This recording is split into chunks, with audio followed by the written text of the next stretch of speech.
me amardes, guardareis os meus mandamentos.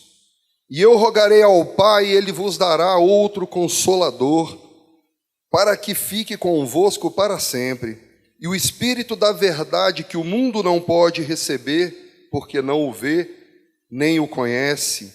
Mas vós o conheceis, porque habita convosco e estará em vós. Não vos deixarei órfãos, voltarei para vós. Quem pode dar um glória a Deus por isso? Eu estava preparando essa ministração. Quando eu fui preparar, nós estávamos vindo de um enterro e alguém ligou para a gente e falou assim: olha, meu pai faleceu. E depois recebemos no dia seguinte outra informação de pessoa muito doente, cuja filha não quer tratar como deveria tratar.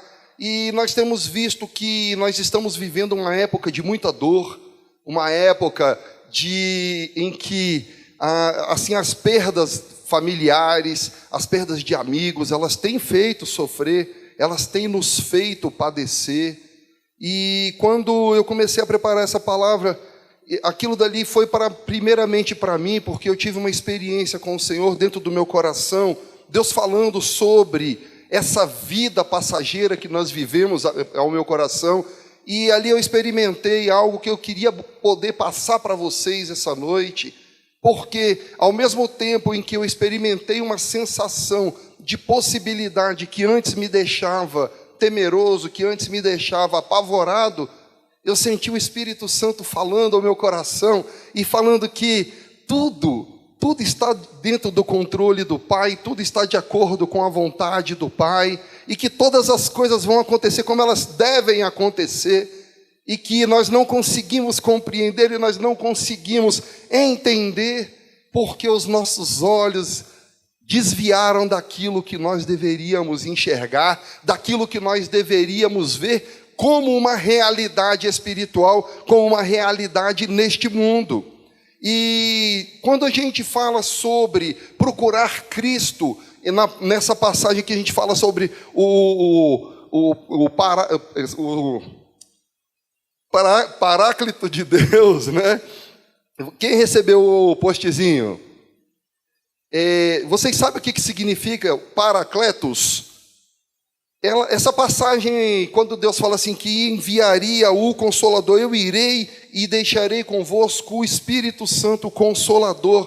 Quando ele fala sobre esse consolo do Espírito, ele fala, quando ele usa essa passagem, Paracletos, o que ele quer dizer para a gente é muito mais do que simplesmente Consolador. Essa palavra, ela abarca muito mais significados do que meramente o que está nas nossas escrituras, porque quando a gente vai olhar o significado, ele fala sobre aquele que é chamado para estar junto como ajudador, como auxiliador. Ele é o nosso advogado, ele é o nosso ensinador, ele é o nosso professor, ele é aquele que nos instrui, é aquele que nos consola, que nos conforta. Mas dentro da necessidade daquilo que o Senhor colocou ao meu coração, nós vamos nos ater tão somente a uma visão, que é a visão sobre aquele que nos conforta. Porque o próprio Cristo disse: no mundo nós teríamos aflições, mas tem de bom ânimo, eu venci, e vocês também vão vencer. E quando a gente pensa que dessa questão da dor que a gente sente no mundo, a gente tem que parar para pensar que a dor sempre existiu. As pessoas sempre morreram, as pessoas sempre adoeceram, as pessoas sempre passaram necessidade, o mundo sempre foi seguido por dores, por guerras, por muitas coisas que passaram, e a gente até hoje não aprendeu a olhar para aquilo que era significante para as nossas vidas, porque nós olhamos sempre por agora e nós estamos com o nosso coração voltado no hoje, e esse coração voltado no hoje tem nos impedido de experimentar algo a mais que vem de Deus. Porque quando você olha para o apóstolo Paulo, que diz: olha, morrer para mim é Cristo. Quando você vê Estevão, que sendo apedrejado, ele dizia: eu vejo a glória de Deus. Quando tantos homens na história experimentaram coisas dessa natureza, que padeceram na carne, sofreram, foram decapitados, morreram, e eles ali glorificavam ao Senhor enquanto a morte, aquela agonia os impingia. O que aqueles homens viam que nós não vemos? Vocês já pensaram? Vocês já pararam para imaginar o que aqueles homens estavam enxergando que nos nossos corações nós ainda não conseguimos conceber? Por que essa dor que deveria ser algo passageiro nos afeta tanto, nos agride tanto, de modo que nós temos uma sociedade que está enferma, uma sociedade que está doente, psiquicamente está abalada, a pessoa não consegue mais ter um momento de comunhão com o próprio Deus, porque a sua mente e o seu coração estão tomados por esse mal, estão tomados por tanta dor. O que nos difere desses homens que viveram isso tudo? O próprio Cristo, quando ele, na noite em que ele foi traído, ele pega os seus discípulos e fala: vem cá, meus discípulos, sentem aqui. E ele começa a trazer tantos ensinamentos, ele começa a trazer tantas verdades para os discípulos, verdades essas que já eram ditas, foram ditas nos 3 anos de ministério, mas naquele momento final, ele pega os discípulos num círculo fechado e fala: eu tenho algo para falar para vocês. Sabe quando você, pai, vai viajar e você vai deixar o seu filho, então seu filho vai viajar para fazer alguma coisa, que na hora que você está, ou seja na rodoviária ou no aeroporto, seja onde for, que você dá as últimas instruções, você fala: filho, olha, é isso assim, assim, assado. Não esquece. Não são você vai perder tempo com as instruções que são aquelas mais normais, ou naquele último momento você vai tratar sobre as informações que são mais prementes, mais necessárias, aquelas que são o cerne daquilo que te importa falar naquele momento. Vocês já pensaram que naquele último momento, em João 14, 15 e 16, antes que Jesus Cristo comece a orar por nós, no seu último momento, antes dele caminhar para seu fim, ele passa instruções para os seus discípulos. E o que ele diz? E como ele diz essas coisas? Será que nos importa conhecer? Será que conhecer o que é o suprassumo dos ensinos de Cristo desses 3 anos de ministério? Mas esses 3 anos de ministério, na verdade, eles se revelam muito mais do que os meros 3 anos de Cristo, porque toda a história de Cristo, ela estava apontando para aquele momento, para aqueles ensinos, porque todas as coisas que nós vemos, desde Gênesis até Apocalipse, eles apontam para uma grande verdade. E qual é a verdade? Eu sou o caminho, a verdade e a vida. Todas aquelas coisas apontavam apenas para uma verdade. Cristo, no caminho do Gólgota, ele falou assim, no caminho de Emaús, ele falou assim: era necessário que todas as coisas que de mim foram ditas pelos profetas e pela lei se cumprissem.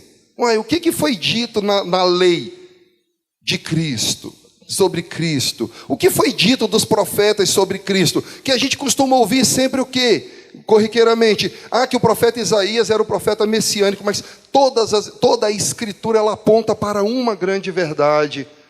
Porque quando no Éden, lá em Gênesis 3,15, quando o homem, em sua consciência, ele cai, e ali ele experimenta o afastamento, ali tem a primeira morte, o primeiro cordeiro, como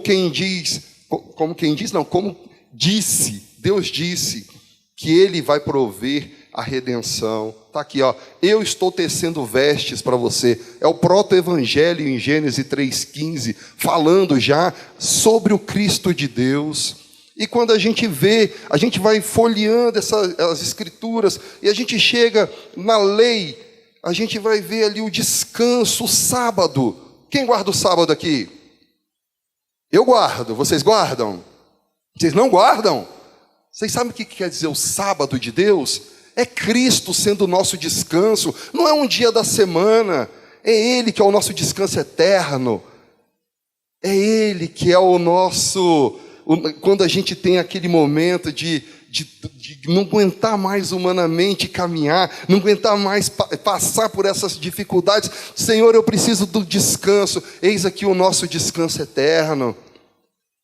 Holocaustos. O que o holocausto do Antigo Testamento significava? Senão o próprio Cristo sendo imolado, o Cordeiro vivo, o Cordeiro imaculado, sendo oferecido em sacrifício, e o sangue vertido para a redenção de pecados. Tudo apontava para ele, todas as coisas. Aí quando ele chega, ele apresenta um padrão, ele apresenta agora uma forma de ver muito diferente do que aquela forma religiosa que fazia parte da história do povo judeu. E ali o povo se perdeu em coisas, em ritos, em dogmas, em doutrinas, e ele perdeu o cerne, a essência do que importava. Aí vem Cristo, nos seus últimos momentos. Você vê que nós falamos de 3 capítulos para toda uma história, desde a criação. Agora nós vamos entender qual é o grande significado da história humana. Por que todas essas coisas fazem parte das nossas vidas? Por que todas as coisas nos acontecem? Aí Cristo, ele começa a instrução aos seus discípulos. Só que eu falei de 2 coisas para vocês. O que ele falou, que a gente precisa compreender, mas a gente precisa também entender o como ele falou. E eu vou começar pelo como, porque minutos antes dele começar as instruções, ele pega um rito lá em João 13, o rito do lava-pés. Todos conhecem o rito do lava-pés? O que era o rito do lava-pés? O rito do lava-pés era uma questão cultural que eles tinham, era aquele que recebia os visitantes na sua casa. Eles eram viajantes, pessoas que andavam de sandálias, pessoas que sujavam os seus pés, e para eles poderem descansar naquela casa, o que se fazia? Chegava o dono da casa e lavava os pés, é isso? Chegava a esposa do dono da casa? Chegava quem? O escravo. E quando o escravo ainda tinha uma posição hierárquica superior a outro escravo, quem lavava os pés? Quem? O inferior. Então, esse era o mais baixo ofício dentro desse serviço. É aquele que está hierarquicamente lá embaixo. Aquele que é mais vil. Aquele de quem se olha e fala assim, esse não tem nada. Numa expressão feia, vocês vão me perdoar, é o mais ferrado de todos. Posso usar essa palavra, vocês me perdoam? Falei nada demais não, né? Aí Cristo chega, fala para os seus discípulos, vem cá, pega uma toalha, uma vasilha, eu vou lavar os seus pés. Aí Pedro, né? Pedro era maravilhoso. Não, meu você não vai lavar não. Como, Pedro? Se eu não lavar os seus pés, você não tem parte comigo. Se eu não lavar os teus pés, você não tem parte comigo. E Cristo ali, ele mostrando que as coisas que ele passaria a dizer são as coisas que não concernem ao eu, são as coisas que não concernem ao ego. Pelo contrário, ele foi até o mais vil serviço, a forma mais baixa de servir, e ali agora ele falou, e se eu não puder fazer, você não tem parte comigo. De modo que ele mostra que as verdades que ele começaria a nos dizer eram verdades que precisariam entrar no nosso coração, ganhar a nossa mente, que seja o contrário, ganhar a nossa mente, descer para o nosso coração, mas elas não estariam ligadas ao nosso ego, ao nosso eu, porque o nosso ego e o nosso eu, o que ele deseja? Ele deseja que naquela passagem que João e Pedro estavam com Jesus, falou: Senhor, permita-me assentar à sua direita, assim como o Senhor se assentará à direita do Pai. Aí Jesus, conhecendo os corações, ele responde: bom, no reino dos homens, o maior é aquele que é servido.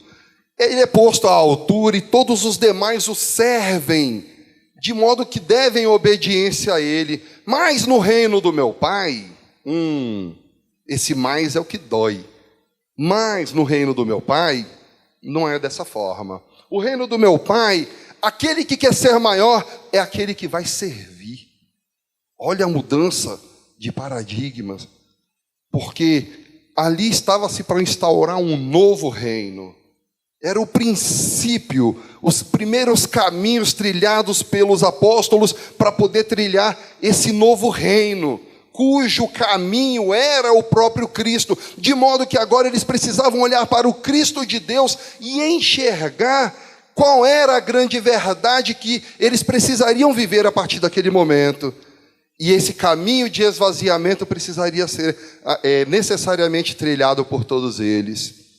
E a forma como Cristo disse, ela é muito importante para que a gente compreenda todo o restante, que a gente vai trilhar agora em 14, no João 14 e João 15. E por que Cristo falou sobre isso? Cristo, ele precisava exaltar o próprio eu. Imagine o seguinte, que você chegou na sua casa, você tem vários servos, vários empregados à sua disposição. E chega uma pessoa importante. É você que vai fazer o café ou você vai falar: café? Por favor, bota a mesa para mim, faça não sei o quê. Ou você vai fazer o serviço corriqueiro. Nota que humanamente nós queremos que as pessoas nos sirvam. Essa é a nossa natureza, essa é a nossa essência. Quando falamos sobre Adão, mas quando nós estamos agora trilhando esse novo caminho crístico, olhando para o Cristo de Deus, nós precisamos mudar esse paradigma, virar essa chave na nossa mente. Porque quando ele falou, ele sabia exatamente quem ele era e para onde ele ia. João 13:3, abram aí por favor. Olha como ele começa esse momento. Ele diz: Jesus, sabendo que o Pai tinha depositado nas suas mãos todas as coisas, e que havia saído de Deus, e que ia para Deus, levantou-se da ceia, tirou as vestes, e tomando uma toalha, cingiu-se.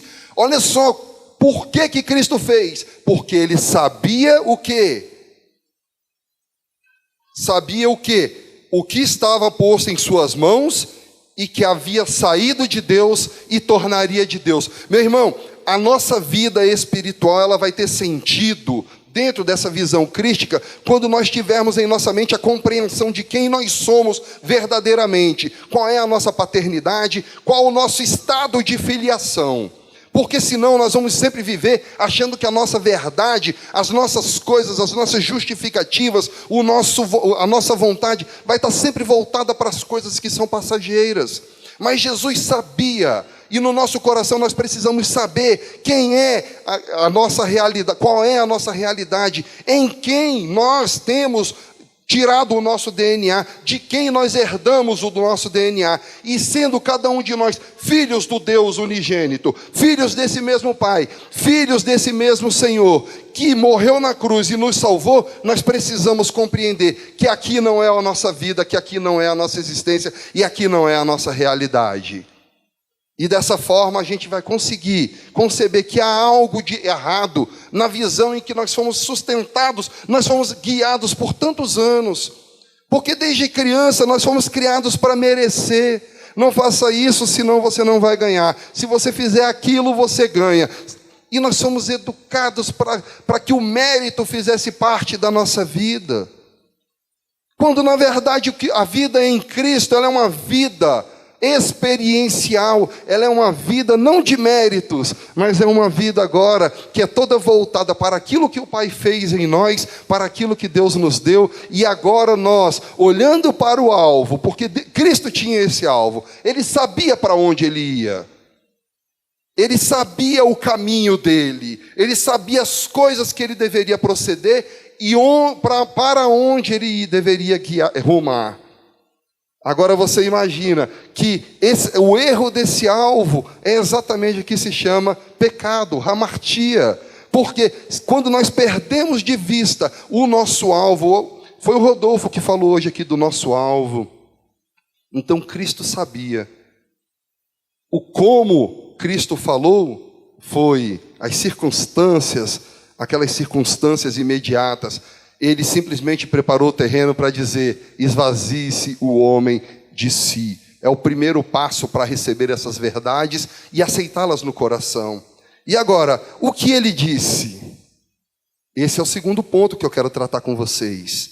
Se nós estamos falando do suprassumo do Evangelho, se nós estamos falando das principais instruções que Cristo tinha para dar para os seus discípulos naquele último momento, nós precisamos compreender, nós precisamos pensar na importância disso tudo, porque se a gente não compreender, a gente vai ficar como Paulo disse, como quem dá murro ao vento. Imagina, quem já brincou aqui daquela de você tapar os olhos quando criança, aí te rodavam, ficava cheio de criança em volta, gritando, e você corria na direção de um, né? Você se achava esperto, porque a venda dava para ver vultos, né? Estou falando de mim.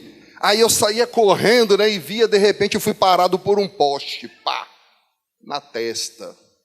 E eu lembro dos meus irmãos entrando com a mão na minha testa para esconder da minha mãe. Apanhamos todos. Apanhamos todos. Mas a gente fica como quem está nessa jogo de cabra cega, essa venda nos olhos, buscando, tateando. Mas aí o apóstolo Paulo, lá em Atos 17, fala assim: ficar como quem está tateando, todavia ele não está longe de ti. Não, esse Cristo está dentro de nós. Vamos parar de tatear, vamos saber qual é o nosso alvo, vamos compreender aquelas coisas que Cristo disse em seu último momento. Porque ele começa, João 13, 34 e 35, que eu vou chamar de prefácio das instruções que virão. Para mim, essa afirmação, eu lendo, eu falei, cara, isso daqui é um prefácio. Prefácio é aquela parte inicial de um livro que aponta para as coisas que virão. E nesse prefácio, Jesus Cristo ele fala assim: um novo mandamento eu vos dou, que vos ameis uns aos outros, como eu vos amei a vós. Que também vós uns aos outros vos ameis. Nisso todos conhecerão que sois meus discípulos, se vos amardes uns aos outros. Eu vou ler novamente, me perdoem. Um novo mandamento eu vos dou, que vos ameis uns aos outros, como eu vos amei a vós, que também vós uns aos outros vos ameis. Nisto todos conhecerão que sois meus discípulos, se vos amardes uns aos outros. Então a primeira coisa que Cristo disse foi: um novo mandamento eu vos dou.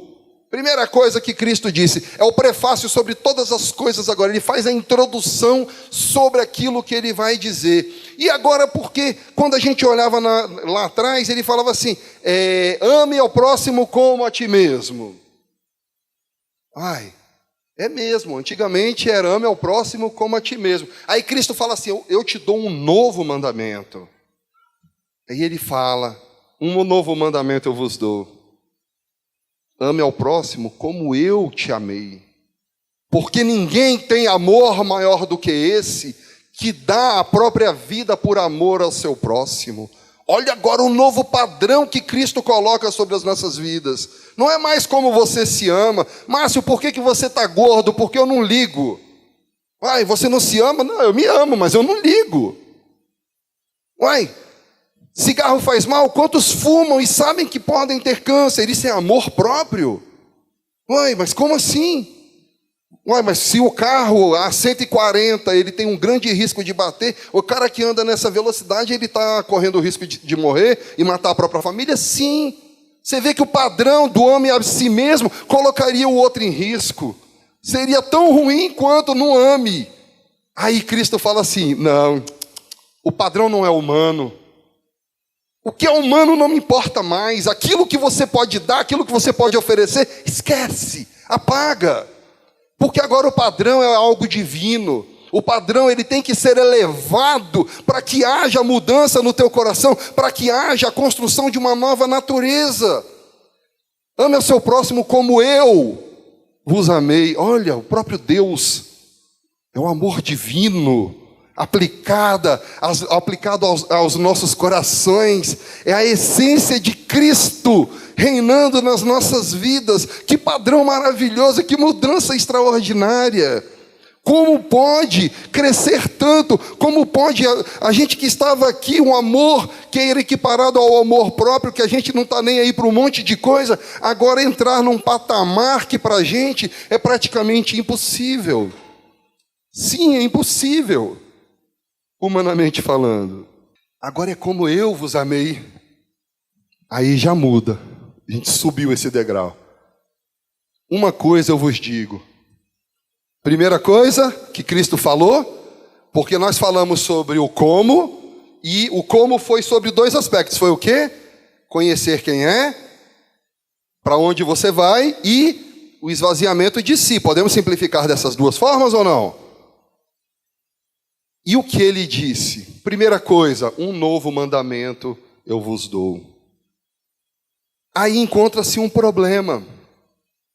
Porque a gente ouve um novo mandamento e o nosso coração legalista, ele começa a pensar assim, bom, se Deus mandou, agora eu tenho que obedecer. Ai, Márcio, não tem que obedecer não? Tem e não tem. Como assim, Márcio? Que bipolaridade é essa? Porque amar, ele agora vai passar para uma nova etapa do relacionamento. Ele vai mostrar que esse amor, ele não é uma doutrina, ele não é um dogma. Ele vai mostrar para a gente que esse amor, ele não é algo que você possa fazer por mera obediência. Agora ele vai mostrar que o amor, ele é a própria vida de Deus reinante e operante no teu coração. João 15, 12 e 13. O meu mandamento é este, que vos ameis uns aos outros, assim como eu vos amei. Ninguém tem maior amor do que este, de dar a alguém a sua vida pelos seus amigos. Olha, Cristo chamando-nos de amigos. A gente é amigo de quem? A gente é amigo de quem a gente se relaciona. Os nossos amigos não são aquelas pessoas que nós encontramos esporadicamente, para poder fazer algo que é socialmente gostoso de se fazer, algo que alimenta o nosso lazer, a nossa diversão, alimenta a saciedade do corpo, indo para restaurante, indo para comer uma pizza, indo ao cinema. Não. Amigo é aquele que se relaciona intimamente conosco. Amigo é aquele que sabe, que nos conhece, que se eu chegar com a minha testa engelhada, meu amigo vai saber que eu estou chateado. Ele vai olhar para mim e vai falar, vixe, o Marcinho hoje está estreito. Porque de olhar, o amigo sabe como nós somos, porque ele conhece o nosso coração, ele conhece como nós pensamos em muitos aspectos, e Cristo nos chamou de amigos. Um novo mandamento eu vos dou. Márcio, se Cristo nos mandou amar, porque amem-se uns aos outros e assim sereis conhecidos como os meus discípulos. Não é isso que o texto diz ali de João 14? João 13, 34 e 35. Qual é o selo? Como eu sei verdadeiramente quem é um cristão? Eu preciso responder? Ou o texto diz por si? Quando vos amardes uns aos outros, aí sereis reconhecidos como os meus discípulos. Nota a migração. Eu vou voltar sempre para essa migração que foi feita do que era objetivo de cumprimento de ritos e templos, de dias de sábado, dias de festa, das oblações, das formas como eram feitas as coisas. Agora ele migra, ele tira isso tudo e ele fala, primeiro ele fala, o templo sou eu. Eu vou derrubar esse templo e vou reconstruí-lo em 3 dias. Olha a quebra. Isso foi dito 2000 anos atrás. E a minha grande pergunta que eu fiz ao Senhor quando eu estava estudando isso daqui é: por que até hoje nós buscamos as mesmas coisas que aquele povo hebreu buscou? Aquele povo que ali os religiosos eles buscaram. Por que a gente não avançou da forma como aqueles grandes homens que padeceram todas as coisas também já avançaram? O que tem impedido de compreender? O que tem impedido de enxergar que há algo superior a essa nossa realidade? Há algo superior à nossa existência? Porque a gente sofre, a gente padece, mas por que nós nos perdemos dentro das nossas dores? O Senhor, nessa mesma passagem, Ele falou: eu irei e enviarei para vós o Consolador. Nossa, que glória a Deus, nós temos o Consolador. Abram aí, por favor, João 14, 15 a 18. Vamos ler novamente. Lá no 16, eu rogarei ao Pai e Ele vos dará outro Consolador para que fique convosco para sempre. O Espírito Santo Consolador nos foi dado. E agora o que a gente pensa? A gente pensa que o Espírito Santo, ele vai entrar na gente e na hora da necessidade, ele vai nos trazer meramente um conforto, como quem tira sujeira de uma parte do corpo quando esfrega uma esponja.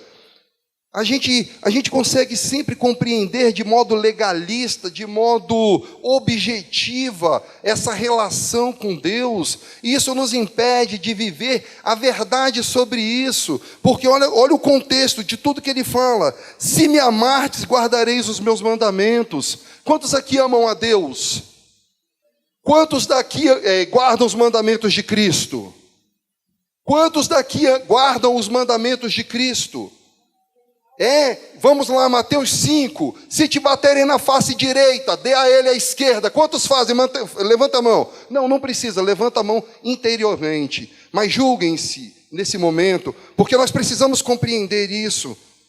Se te roubarem a capa, quantos vão dar a túnica? Se te obrigarem a andar 1 milha, quantos vão andar 2? Eu estou falando de Mateus 5. Vai, Márcio. Pois é, porque eu lembro que foi dito aos antigos, né? Se alguém se deitar com uma mulher, está cometendo adultério. Mas somente, hoje eu vos digo que somente de olhar para ela com intenções impuras, você já pecou. Eita! Olha o paradigma, olha a mudança. Aquilo que era meramente objetivo, um ato executado, um ato exteriorizado, agora é dentro do coração. O que importa agora é essa mudança daquilo que era exteriorizado, mas agora Cristo, que é um contigo, dentro do próprio coração. E tem mais exemplos, Mateus 5, 6, 7 aqui. Se a gente pegar, vai ter muita coisa. Hoje eu estava lendo, eu falei: meu Deus do céu, quão longe eu estou dessa verdade, quão distante eu estou disso tudo. Isso daqui, para mim, ainda é algo muito difícil de fazer, muitas coisas. Quando que alguém bater na cara, eu vou dar uma pancada nessa pessoa, porque eu sou carne, eu vivo na carne, não estou justificando, eu estou errado. Eu estou errado. Assim como, se cada um de nós for sincero, vai se reconhecer dentro do mesmo erro, em uma etapa ou outra, ou uma coisa ou outra, ou então em todas as coisas. Quanto mais sinceros nós formos conosco, nós vamos olhar para essa verdade e aceitar a necessidade de mudança interior, a necessidade que nós temos, a dependência que nós temos no Cristo de Deus, operar em nossas vidas o ato de misericórdia. Porque misericórdia, misericárdios, é a miséria, é o cardios de Deus, o coração de Deus aplicado às nossas misérias. Olha que coisa grandiosa, misericórdia. A formação da palavra vem de miséria e de coração. O coração de Deus na nossa miséria. Imagina agora o quanto que isso é relacional. Deus, eu não consigo, eu dependo de Ti para fazer isso. Deus, eu não dou conta, eu necessito do Teu amor para gerar a Tua vida. Pai, eu não consigo fazer isso, eu não consigo ver injustiça, eu não aceito determinadas coisas. E agora, reconhecendo quem nós somos, olha, depois eu faço o convite para vocês, leiam Mateus 5, 6 e 7 em casa. Tem tanta coisa aqui que, se a gente ler com sinceridade de coração, a gente vai sentir vergonha. A gente vai sentir vergonha. Olha aqui. Ouviste o que foi dito, amarás o teu próximo e aborrecerás o teu inimigo. Eu, porém, vos digo, amai aos vossos inimigos. Quantos amam ao seu inimigo? Quantos bendizem o seu inimigo? Eu estou falando isso porque, se ali a gente pegar a aplicação de João 14, que diz, se vocês me amam, vocês guardam o meu mandamento, então quem não ama não tem, ainda não cumpre os mandamentos, é isso? Então ninguém aqui ama, ninguém no mundo ama. Aí a gente precisa agora compreender. Aí é que vem o grande segredo da nossa caminhada em Deus. É agora que entra o momento em que a gente fala, que a gente sai daquela vida de de coisas objetivas. Isso eu cumpro, isso eu cumpro, isso eu cumpro, isso eu cumpro. Você rasga agora essa cartilha que te deram. Você joga fora, porque ela não te serve. Porque até as bondades que nós praticamos, elas podem ser perversas. Tem uma música que a gente estava ouvindo essa semana na rádio, aí falava assim, Deus me livra da bondade dos homens ruins e das maldades dos homens bons. Falei, meu Deus, olha isso. As maldades dos homens bons e as bondades dos homens ruins, perversos, alguma coisa assim. A gente está cheio de bondade perversa. Márcio, como assim? Aquele que cumpre algo para a necessidade do irmão, mas está ali anunciando, fazendo como os fariseus. O próprio Cristo disse, se a sua justiça não exceder a dos fariseus, você não tem parte nesse reino. E como que era a justiça dos fariseus? Eles oravam, jejuavam, iam para os cultos, eles adoravam a Deus, eles davam esmola na praça, sim ou não? O que os difere? O que nos difere?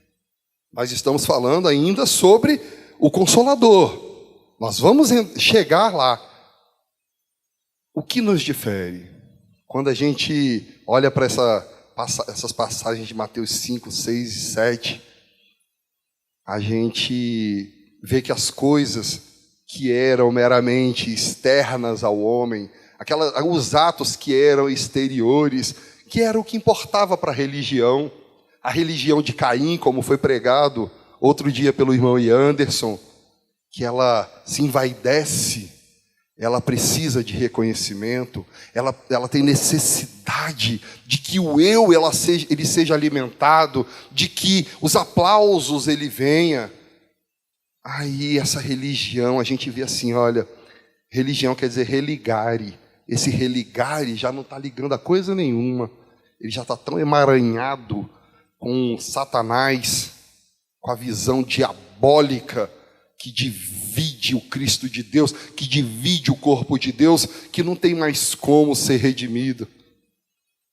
Aí a gente agora começa a compreender que quando a gente recebe esse Consolador, quando o Consolador que habita no meu coração, no seu coração, no coração de cada irmão aqui, ó, o Consolador já habita, porque esse Consolador é o Espírito Santo de Deus que habita a cada um de nós. E aquela passagem que a gente leu que se vocês guardarem os meus mandamentos, esses são os que me amam. Aí você começa, Senhor, objetivamente eu não consigo guardar, mas subjetivamente eu anseio por isso. Eu anseio por transformação. Eu anseio no meu coração para ser gerado em Ti, para que esse Adão caído ele seja arrancado de mim. Eu necessito que você faça essa mudança. Na minha carne eu não consigo, mas o meu espírito clama por Ti. Minha alma anseia por Ti. Assim como a corça precisa das águas, e a música fala, nós precisamos do Espírito de Deus. Aí nesse processo, entendam, é um processo. Esse processo de morte, ressurreição, morte, ressurreição. Eu lembro uma vez, eu e a Loura, a gente completa 27 anos juntos esse ano, e eu lembro uma vez a gente conversando, e ela fala assim, poxa, mas já mudei tanto. Falei, mas eu também já mudei tanto, eu quero mudar mais. A gente precisa mudar todo dia, a gente precisa melhorar todo dia, vamos mudar, vamos melhorar, vamos aprimorar. Porque se Cristo, ele não pode ser esgotado dentro de um quadrado desse daqui, dentro de um espaço desse daqui. Se Cristo, ele não pode ser esgotado no mundo, como que nós vamos nos dar por satisfeito pelo tanto que nós já sofremos de mudanças na nossa vida? Se a eternidade é conhecer, prosseguir a conhecer, conhecer, prosseguir e conhecer, essa é a eternidade, porque Ele é um ser inextinguível, e os seus atributos eles vão sendo conhecidos sempre, paulatinamente, à medida que nós fomos gerados e transformados, mais coisas virão para que nós sejamos gerados e transformados novamente, e assim vem o processo eterno de morte e ressurreição do eu, de conhecimento do Cristo de Deus, conhecimento do Pai. Porque se a gente não consegue limitar, como que vai se dizer que nós o conhecemos inteiramente? Nunca. Esse processo ele é para sempre, de você se conhecer e prosseguir em conhecer. Então, meu irmão, a minha pergunta é, lançado o paradigma, se há um processo contínuo de conhecer e prosseguir em conhecer, porque ele é inextinguível, por que você se agarra aos conhecimentos de 10 anos atrás e você está preso nele, se ele hoje não te serve mais, se ele hoje não te gerou vida, não te gerou transformação? Por que você está preso no conhecimento de 15 anos, 20 anos? Larga!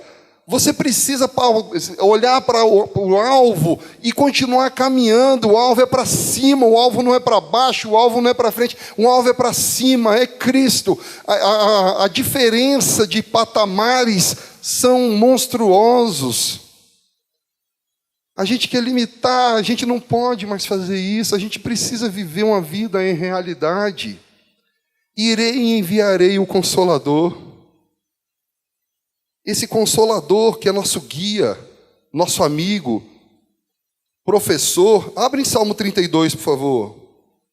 Esse Espírito Santo que é o nosso tudo. A gente precisa começar a buscar essa comunhão com o Espírito Santo. A gente precisa compreender que é uma verdade, uma realidade nos nossos corações, que Ele habita as nossas vidas. Então por que a gente está levando uma vida tão independente? Salmo 32, 8 a 11. Instruir-te-ei e ensinar-te-ei o caminho que deves seguir. Guiar-te-ei com os meus olhos.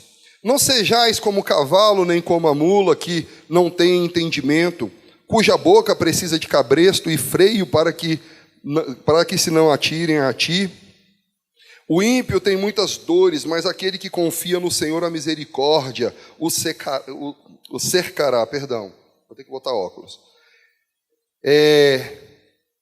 Quando ele fala que se não seja como o cavalo ou a mula, ele bota o exemplo daquele animal que é puxado, que é guiado, que não tem vontade própria, que ele não pode escolher ir pelo caminho A ou o caminho B.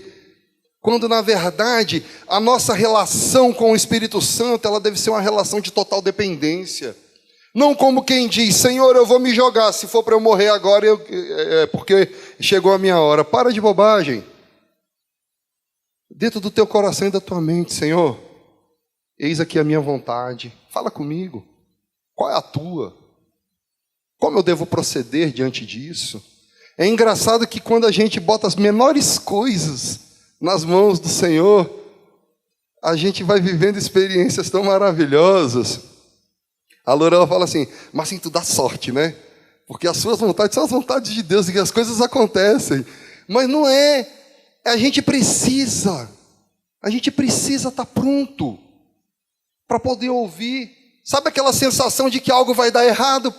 Vai dar, o Espírito Santo te habita. Por que insistir naquilo que é a vontade meramente humana? Aprenda a ouvir a voz do Espírito Santo que te habita. Seja guiado por Ele. Não pergunta mais para o seu pastor: pastor, eu posso isso? Pastor, eu posso aquilo? Porque você tem o Espírito Santo de Deus que deve te conduzir por todas as coisas. As veredas agora elas são guiadas de um modo diferente. Antigamente precisava daquele homem que era um homem que levava o povo a Deus, o sacerdote. Porque o homem não tinha acesso, o crente não tinha acesso, mas o véu foi rasgado e hoje todos nós temos livre acesso ao coração do Pai. Todos nós podemos nos achegar, e a relação de intimidade nossa com esse Espírito Santo, com o Consolador, com esse que é o nosso professor, o nosso mestre, Ele que é o nosso guia, Ele é o que é o nosso tudo. Ela deve ser uma relação pessoal, ela deve ser uma relação de dependência, uma relação em que você abre a mão agora de você mesmo e fala: Senhor, põe a tua vontade dentro de mim, põe o teu querer dentro de mim. E para de bobagem de achar que o querer de Espírito Santo é dinheiro, isso daí é capitalismo.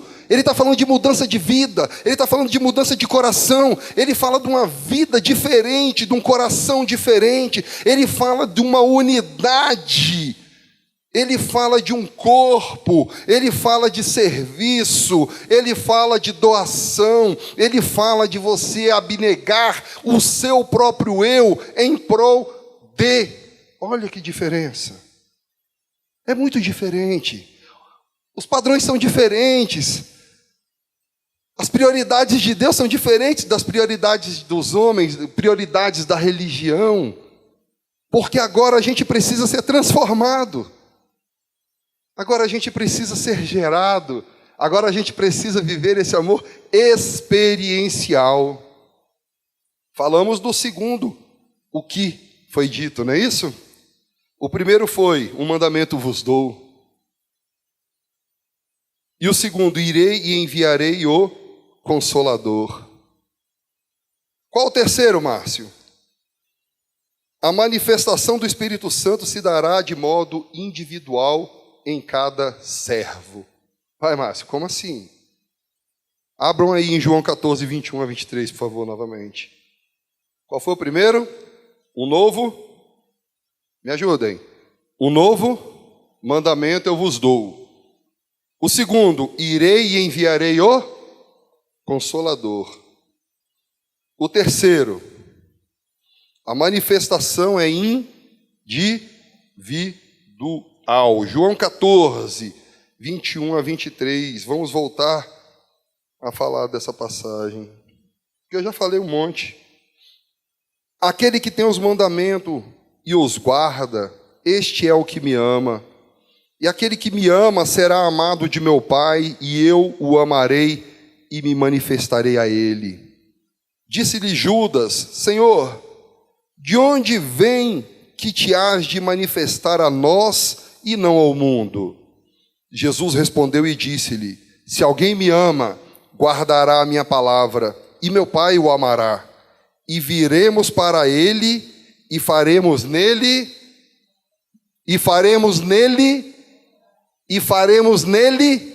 morada. Calma aí, Márcio, olha só, você afirmou que essa relação ela é pessoal, ela é orgânica.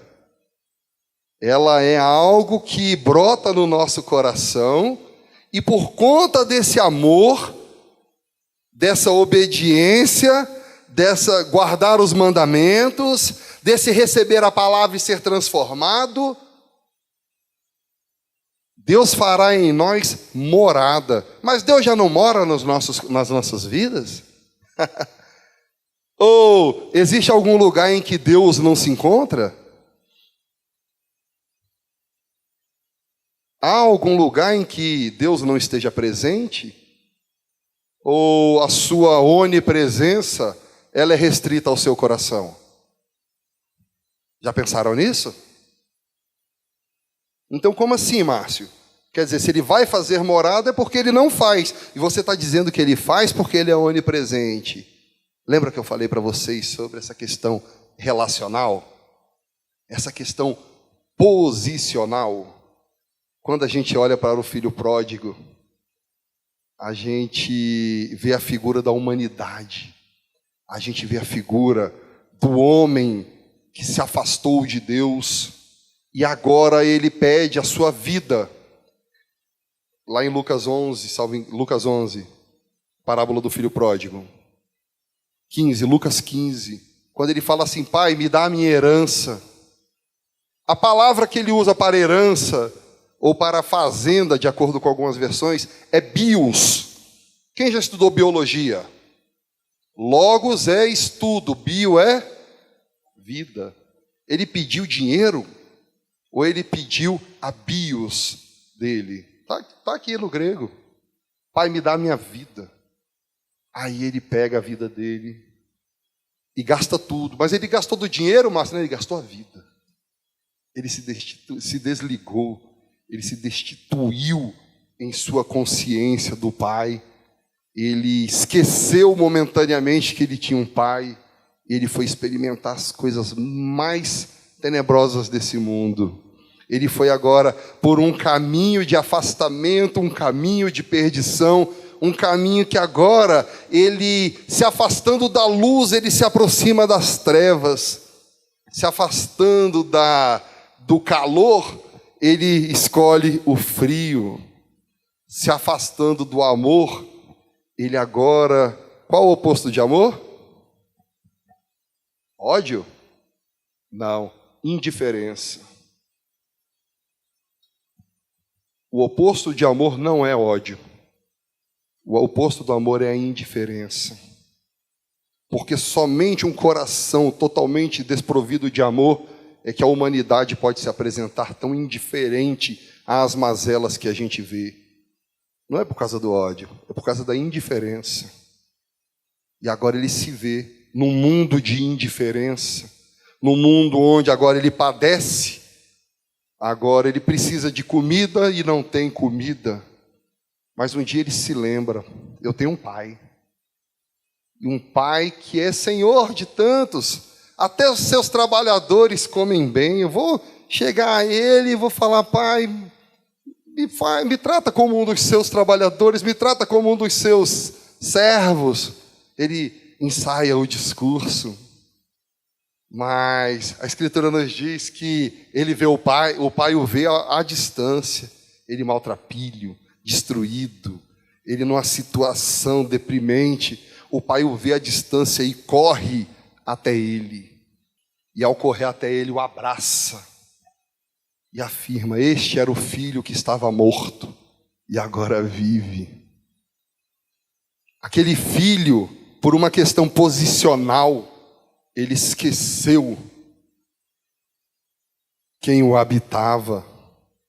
Aquele filho, por uma escolha, ele optou em sua consciência morar longe do amor, da luz, do belo, da bondade, de tudo que era santo. E agora ele, afastado de todas essas coisas, ele vai para o extremo oposto, que é uma vida degradável.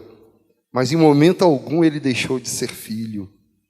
Assim como em nós, em momento algum, o Espírito Santo deixa de nos habitar, porque nós somos habitação do próprio Deus.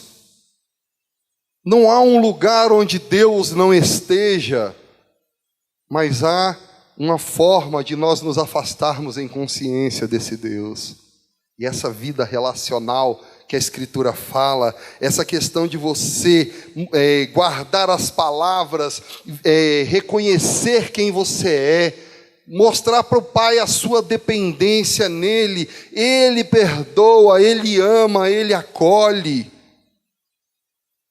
Ele não vai fazer distinção entre filho A ou filho B. Eu ouvindo uma ministração, o cara falou assim: eu não aceito a ideia de Deus ter um filho preferido, só aceito se for eu. Eu falei: como assim? O amor de Deus, ele não faz predileção, o amor de Deus, ele não escolhe. O amor de Deus busca corações verdadeiros, que o adorem, que o temam.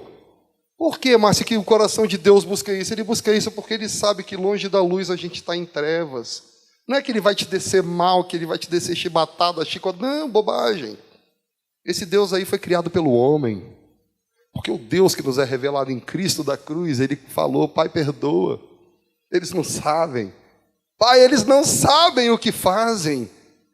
Da cruz, padecendo, sofrendo no auge da dor, no auge do sofrimento, ele perdoou. Ele não fez como nós, seres humanos, fazemos no momento em que nós estamos com raiva.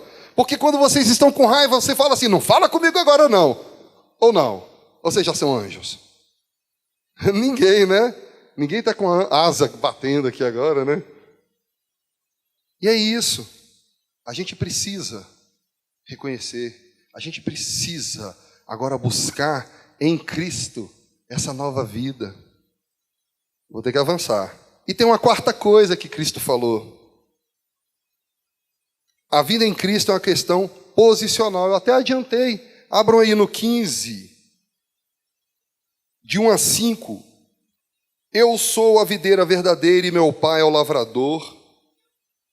Toda vara que em mim não dá fruto, atira e limpa toda aquela que dá fruto para que dê mais fruto. Vós já estáis limpos pela palavra que vos tenho falado. Estáis em mim, e eu em vós. Como a vara de si mesmo não pode dar fruto se não estiver na videira, assim também vós se não estiverdes em mim.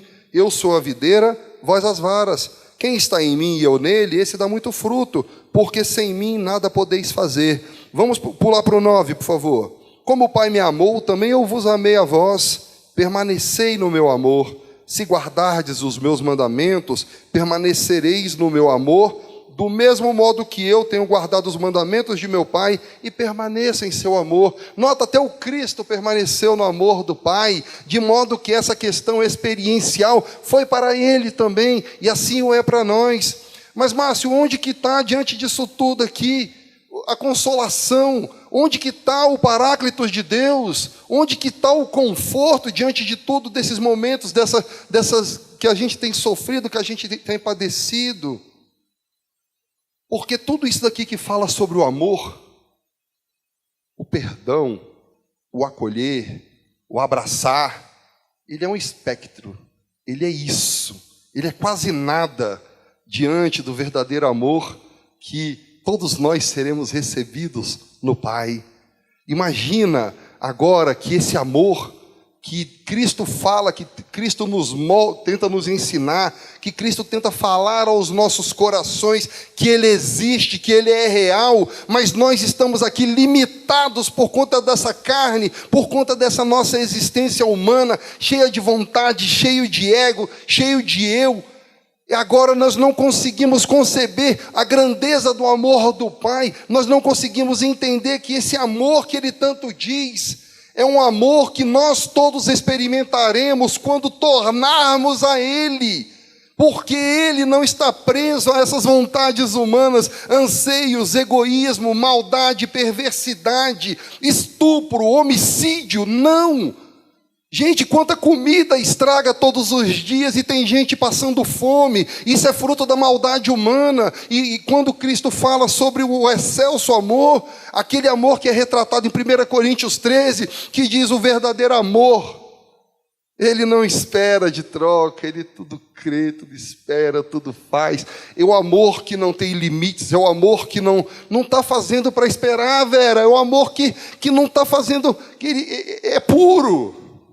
Ele não está esperando você me dar para você poder ganhar o meu amor, não. Ele pré-existe a próprio ser, ele pré-existe a nossa natureza, ele pré-existe a criação do mundo.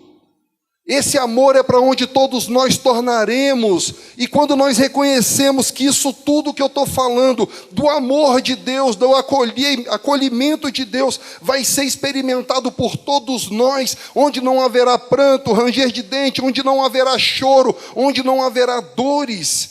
Isso tudo é para todos nós, e todos nós vamos rumar para lá, de modo que alguns dos nossos irmãos têm ido primeiro.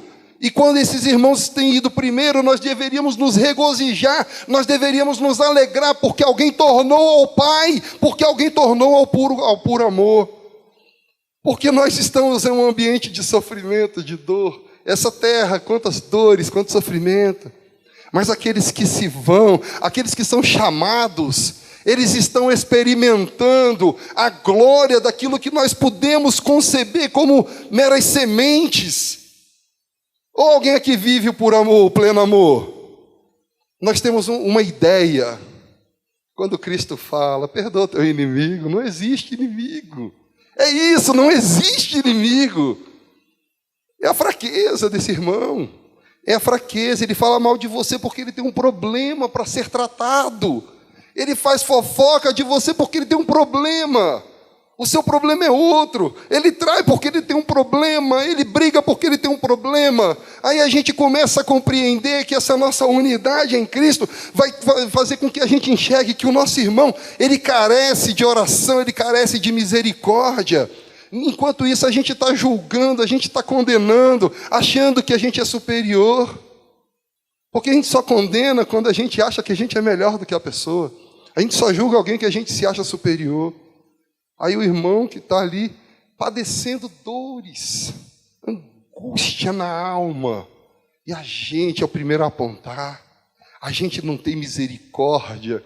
E Cristo fala, não existe isso, larga dessas coisas que são meramente humanas. Eu estou tentando mostrar para vocês um amor que é excelso, um amor que é supremo, algo que é muito superior a isso que vocês têm condição de viver nessa carne.